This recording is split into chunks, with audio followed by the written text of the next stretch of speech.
Welcome to another episode of the Vanessa Eriksson podcast. I'm your host, Vanessa, and I get to speak with influencers in data, AI, innovation and leadership, and leaders as well. And today with me, I have none other than Caroline Segerstéen Runervik, the CEO of Capgemini Nordics and head of Capgemini Sweden. And just now she told me something else about Microsoft, but hang on in there, I'll let her tell you herself. Welcome, Caroline. It's so cool to have you. Thank you. Good morning. Good it's an early morning. We're starting really early, but I like that. It's really nice. But nice autumn morning. Yeah. Do you know that's where I got her? That's where I actually managed to catch her on the 5 o'clock train on our way to Gothenburg. Caroline, your turn. Okay. Thank you, Vanessa. Thank you for having me here.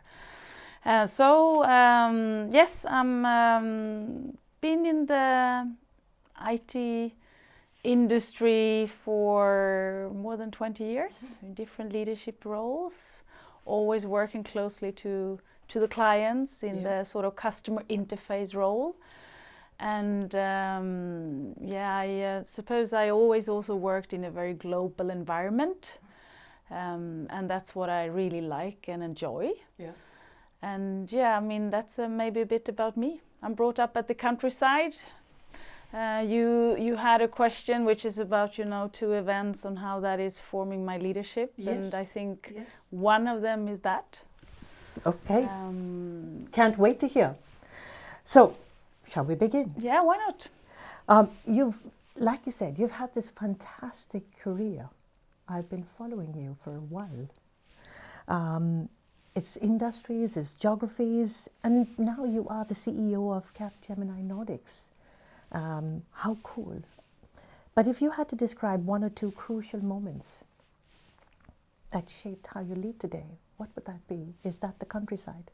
One of them is. So, first of all, I think, you are developing as a leader every day. Yes.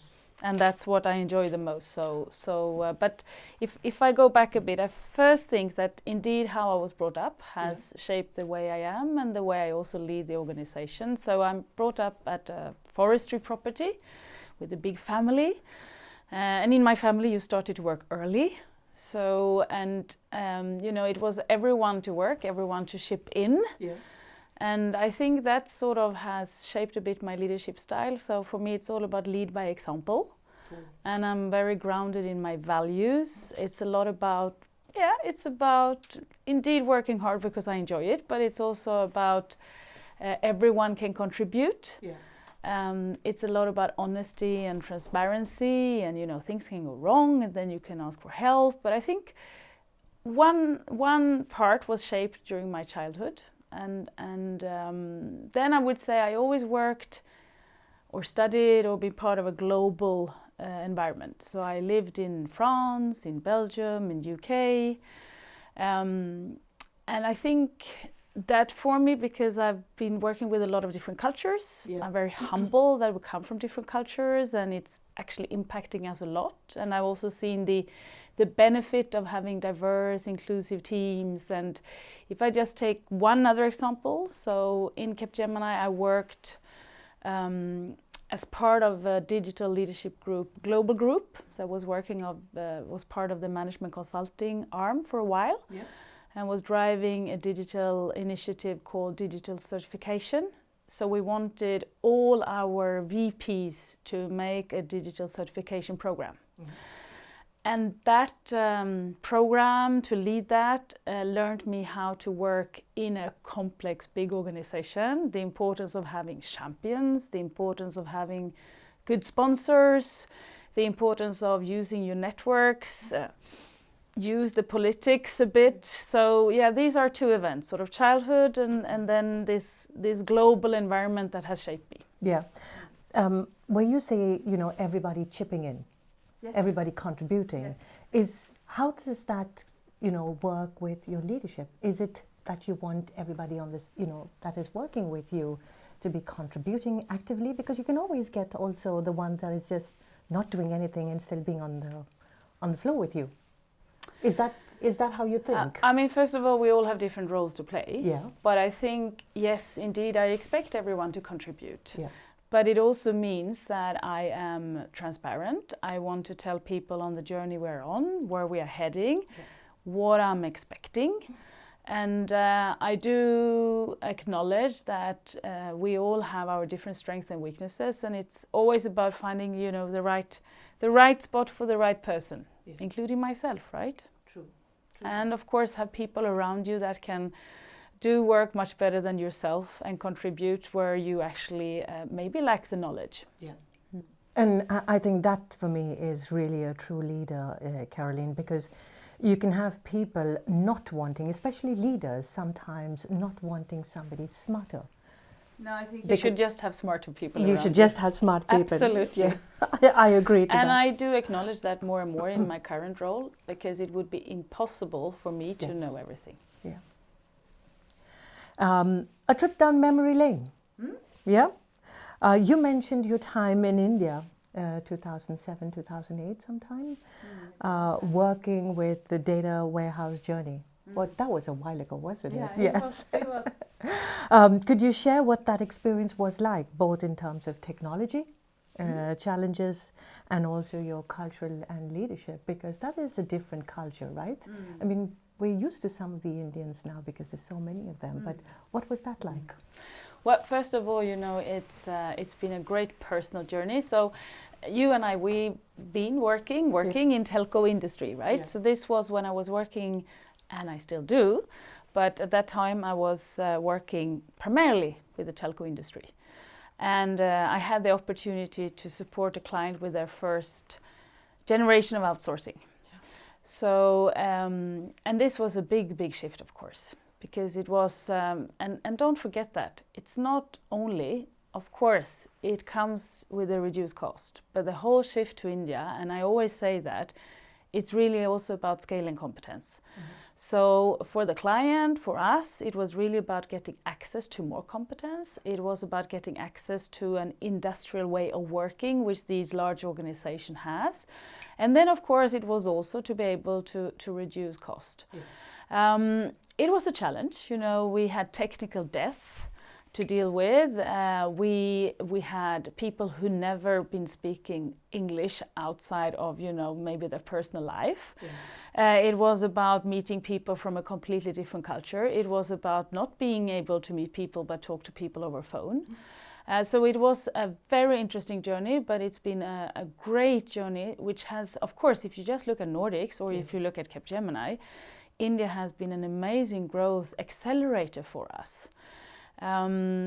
And then, of course, it's been, for me personally, also amazing to learn from this culture. There is something, and you can probably speak for it, but I see that with you, but there is something in your culture of drive and passion to go to the next step.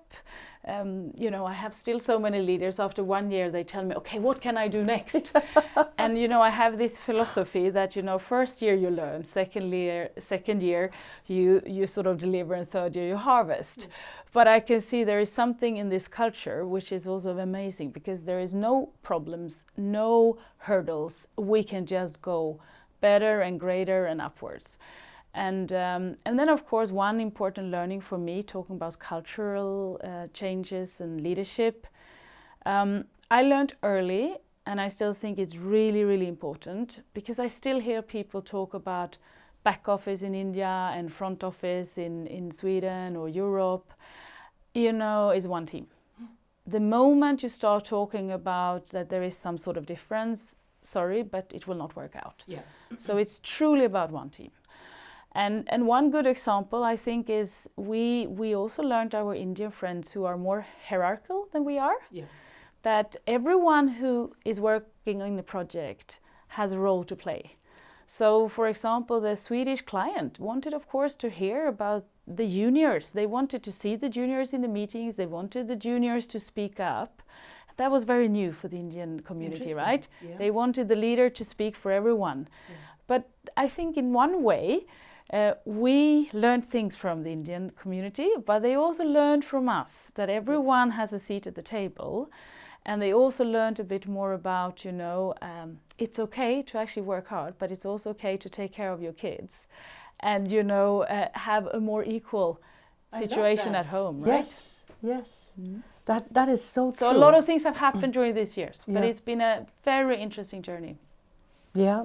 I love that, Caroline, because I think, as an Indian myself, I mean, I've been here for a long time, but I still see, I think it's happening, that change where you say it's look after your kids. And it's not just mom's job.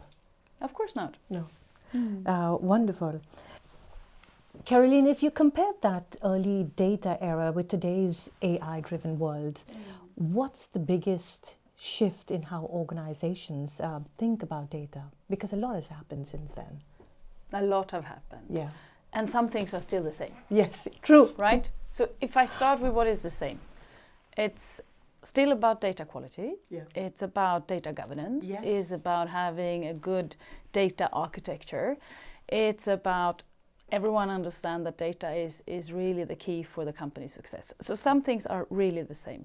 But of course, a lot of things are different, because when we started to work with data, it was more like, you had a specific data set. So SQL databases, ERP data, dashboard, business intelligence dashboard, KPIs. You were looking at samples of data, you were looking at what have happened and wanted to take, doing scenarios to understand what kind of decisions you should take for future.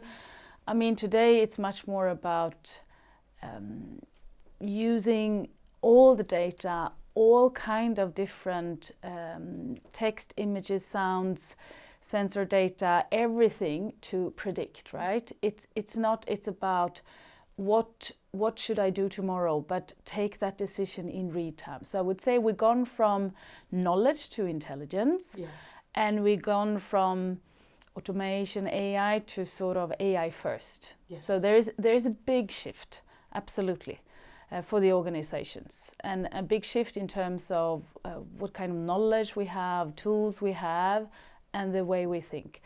Another difference is, of course, when I started, it was a lot driven out of the IT organization. Today is much more driven, well, partly from, but much more also from the business part of the organization. Yes. And more recently what we see, and we do have a lot of initiatives now where we work with our clients in so-called AI factories. Yeah.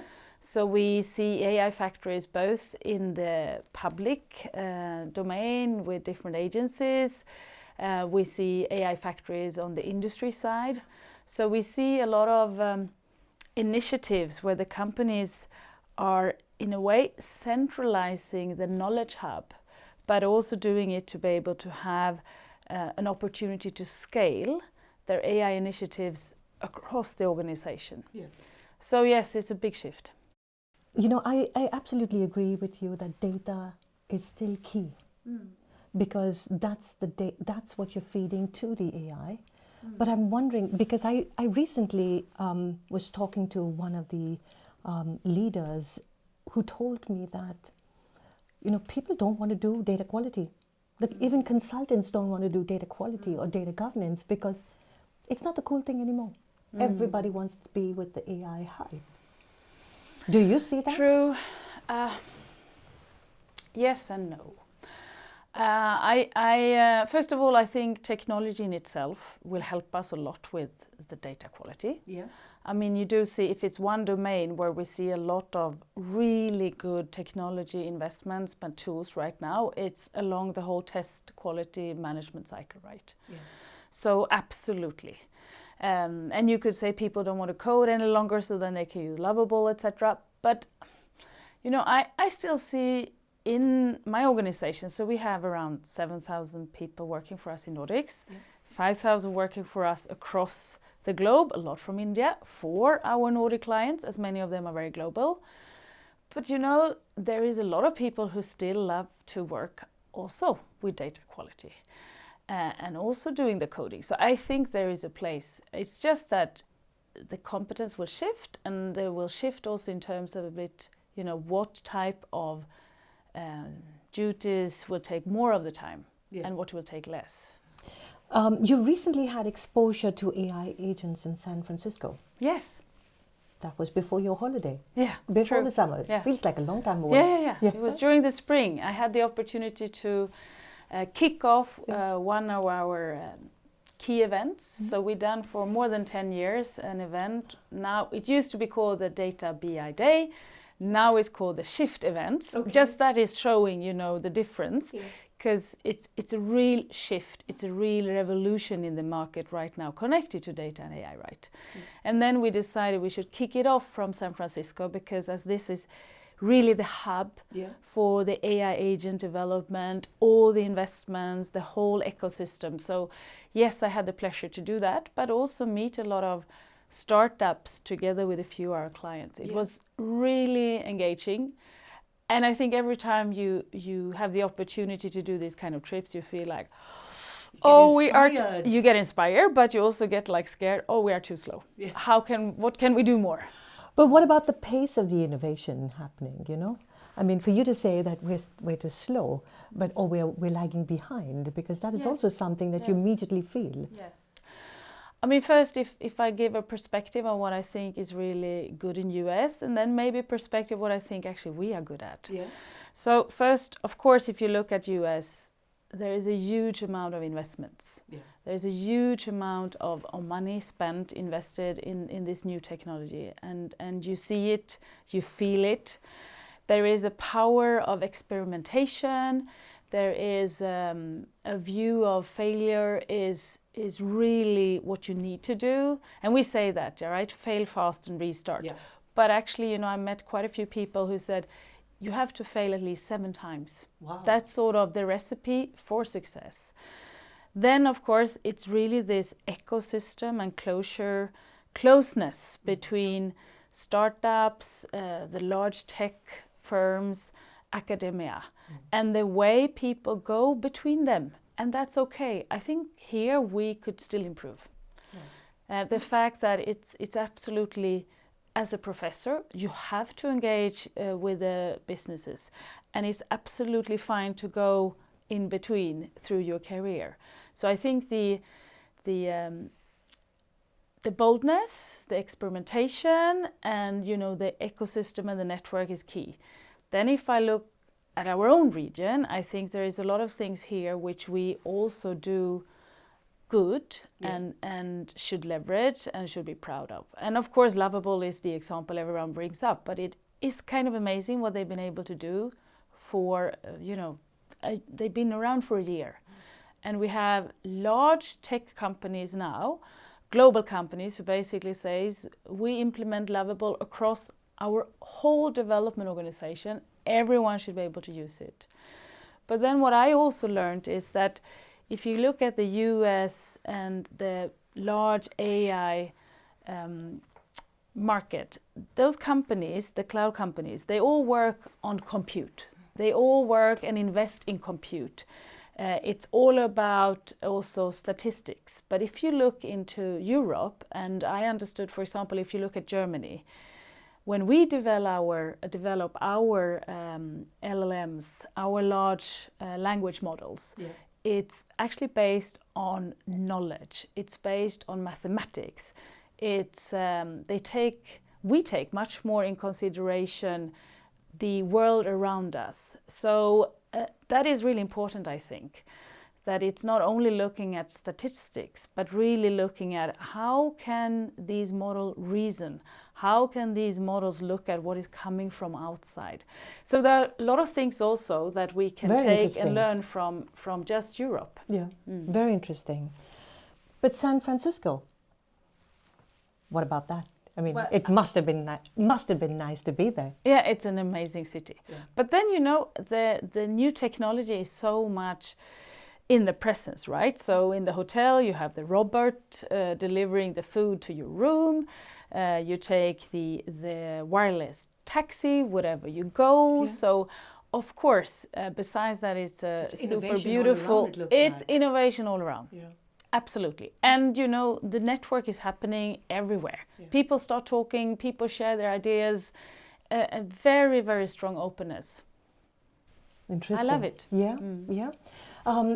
Internally at Cap, you're driving the AI knowledge through initiatives like the Riot Lab AI Accelerator. Talk us through, how are you reskilling and upskilling? No, but I mean, I myself, as leading an organization who feels that we need to transform ourselves, I also felt in the beginning of the year, what can we do more to accelerate? I also felt that we were doing a lot of AI initiatives within our different also competence areas, because we have strategy consulting, we have IT technology, we have ER&D. So we decided to invest in a community with consultants coming from all these different parts, both juniors, seniors, and we decided to create a community, virtual community, that during the year has worked together. So got good education, access to tools, right to experiment, but also really connecting the dots through the chain from strategy, technology implementation, product development. Yeah. And I see it within this community that they have, besides learning a lot, of course, they have also created a strong community. So I think this is a super important investment. And in the end, you know, we are helping our clients in this journey, and we ourselves need to do the journey ourselves. So yes, it's a very important initiative, and I will continue. Most important is that when we started this, we said that we should focus on some key client challenges, and we want, of course, everyone to work as much as possible with outside on the client field, with the proof of concept, use cases, and that connection to real client problems has, of course, been the success. And I would say the utilization level is really high for this team. Oh, wonderful. But then what has been the most effective methods to overcome resistance and build confidence in the new tools? Because, I mean, I can imagine that you still have some resistance, right? Within the... Well, I mean, being in a tech company who loves tech, I think people just want to do more. But yes, first the resistance was a little bit, I protect my own business. Yeah. So to be honest, when I initiated this, everyone liked the idea, but it was a bit, but okay, my consultants or my business problem. And that was one of the things, just sometimes as a leader, you just have to decide, okay, this is what we're going to do, this is where we're heading, and this is what we want to achieve. So that was one hurdle, just to decide, everyone comes along, there is no option to stay outside.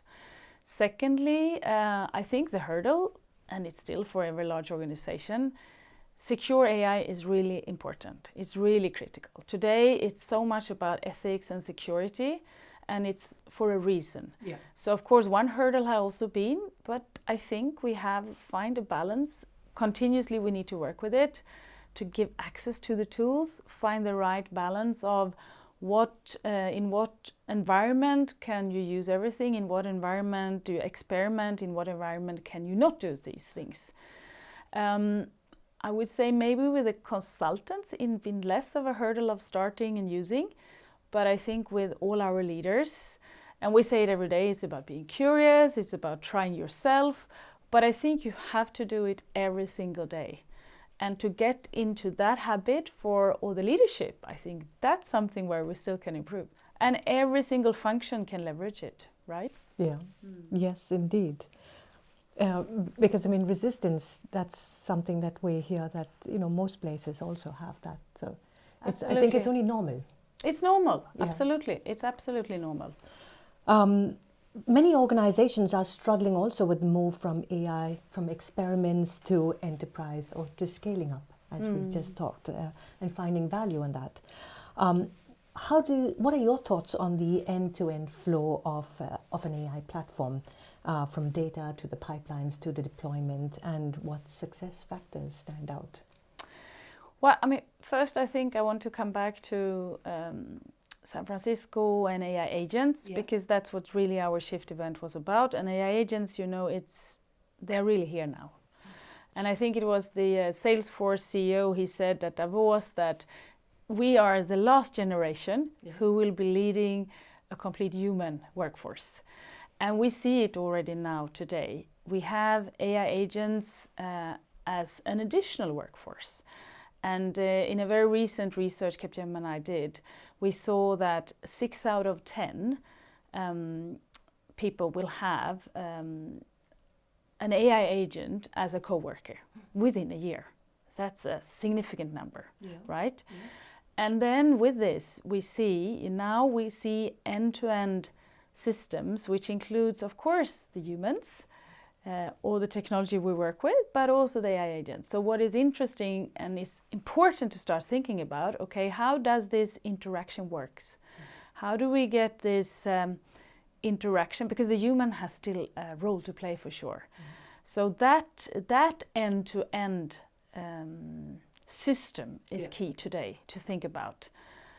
And my thinking is that here we just need to experiment. Here we need to be humble, but we need also to spend quite a lot of time on the security aspect and on the ethical aspects. That is very, very key. Yeah. I recently did an MIT course on the implications of AI. And I think what you're saying is so true, because the human will always be there. Absolutely. But trying to find those use cases to at least, in the first, when you're doing it at scale, to find those right use cases to launch where you work together with the AI agents, because that's where you get the maximum from. So I absolutely agree to that. And I don't know, maybe I should have my AI CEO next to me, right? Yeah. But I think it is something, and I had the opportunity to be at a round table for a couple of weeks back, and that was more of a smaller firm, but that CEO, he had created an AI agent for every function in the leadership team. I mean, it's one way to experiment, and it's one way to actually learn, right? Absolutely. So, and sometimes I think that maybe it's, it's going to be a very, very interesting journey for us to be part of it, to experience it ourselves, right? Absolutely. Yeah. What roles do leadership and culture play when ensuring the platform is actually used, and not just you build something and then? I mean, it's key. Yeah. I think it's key. It's key in terms of being a bit, you mentioned it, persistent, and not also start a lot of initiatives and let them go, because what's happening today, and that's what we see, a frustration with many of our clients as well, that there's so many proof of concepts. Yeah. And what I think everyone is struggling still with is, how do I go from that proof of concept to scale? And I think today what is key is to dare to go to production. Yeah. But also what is sound is today there is a lot of discussion about what is the business case, what is the return on investment, and I think it's the right question to ask yourself. So does this really give us a benefit? Not only about cost efficiency, because it's also a lot about increasing revenue, improving the customer experience, but I think today from a leadership point of view it is really important you ask yourself that question. And then I think it's about being persistent and long-term, and finally also what we see, while you have some centralized initiatives like the AI Factory, of course the democratization is key. Yeah. The fact that you're not killing the energy, the curiosity, the ideas in the organization. And the organizations that has been really successful right now is the organizations who's been able to balance these two. I take an example, so just to take a public agency, so Skolverket. Yeah. Skolverket is using AI agents. So they actually gave the opportunity to their IT department to develop AI agents, and they are using it right now, and they have developed their own agents, and they have seen that they are saving in terms of administrative time, they have more time to spend on other topics, but they really didn't need to do that proof of concept stage. They just made it in a way, democratized it, and gave many more people access to start using it and see the value of it. So for me, what you need to do, I think you need to be finding this model about centralization, decentralization. You need to go a bit straight into the production phase. That's my view. And then I do think there are areas where you don't need it. Yeah. I think you need to look at the business case again and look upon, okay, here in this domain, maybe it's, the automation which will be key still. So I think it's maybe be a even a bit more selective today. Looking ahead, Caroline, where do you see the Nordic region leading in the world of AI adoption over the next 5 years? Well, we talk always about US or China, and of course, it's also today with some scariness. And I think the topic of sovereignty has become very, very important. But if you look at Nordics then, I mean, we spoke about it. Lovable is a good example. So we have, of course, great companies in our own region. And we should secure that these companies want to stay in Nordics, want to stay in Sweden, that it's financially a viable option for them. We need to continue to look at how can we do it less complicated for companies in terms of regulations, etc. But where do I think we can take lead? I think we will see companies like Lovable and more of them. I also think that when we look at whether we like it or not, we also have quite a strong defense industry. And we're going to invest a lot in defense. We're going to invest a lot of infrastructure. So I do believe that we will see a lot of good initiatives also in this sector. And if you want another Nordic example, in Finland, the Finnish government took a decision quite early. We want to be best in drones. And they invested in drones and also new technology, AI connected to drones. Wow. So I think there are, in this industry, we will see a lot of good initiatives. Then I think, if you look at Sweden, automotive it's our heritage, it's our strength. We are in a very tough situation, but that forces us to change. At the same time, we have companies like Sensact. You worked for them, right? I think it's a jewel in Nordics, and they really have super talents, and they make sure that they continue to invest in a more safe driving environment, right? Yes. And I think so when it comes to autonomous driving, when it comes to the car industry, I'm still positive that we will have a role to play, because we have some really golden nuggets here in the Nordics. So Skatteverket and Försäkringskassan has got, this assignment to create an AI-verkstad. How do you call it?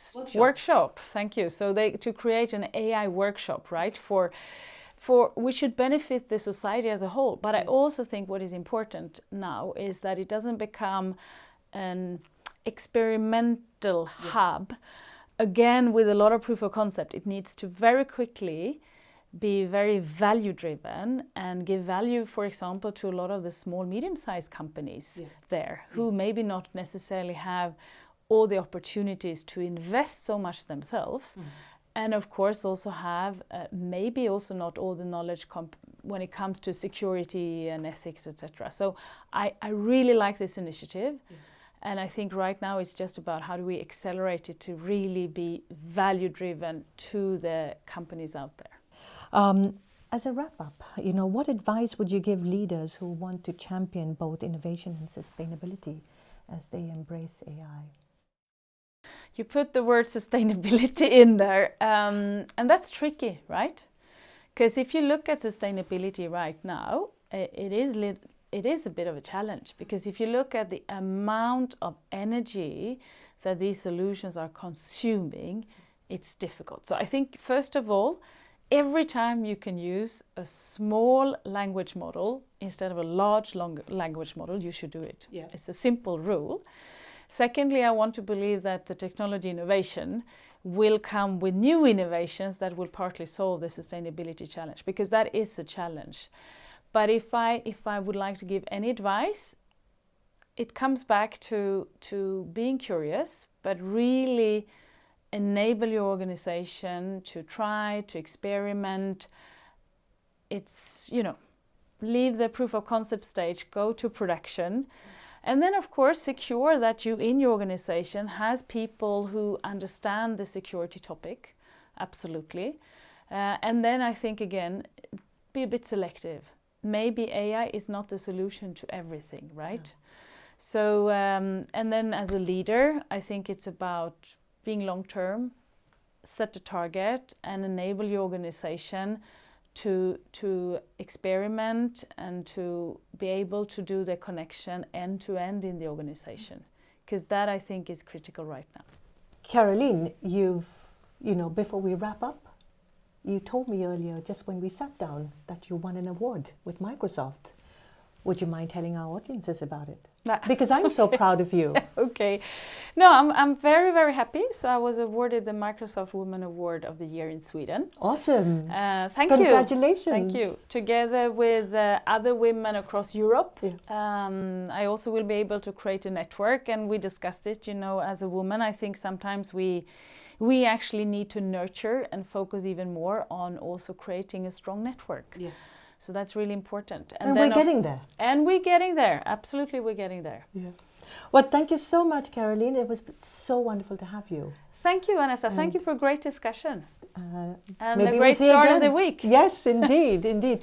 And thank you all of you for joining in. And if you haven't subscribed already, please do. Leave us some feedback. We'd love to hear from you. Bye for now.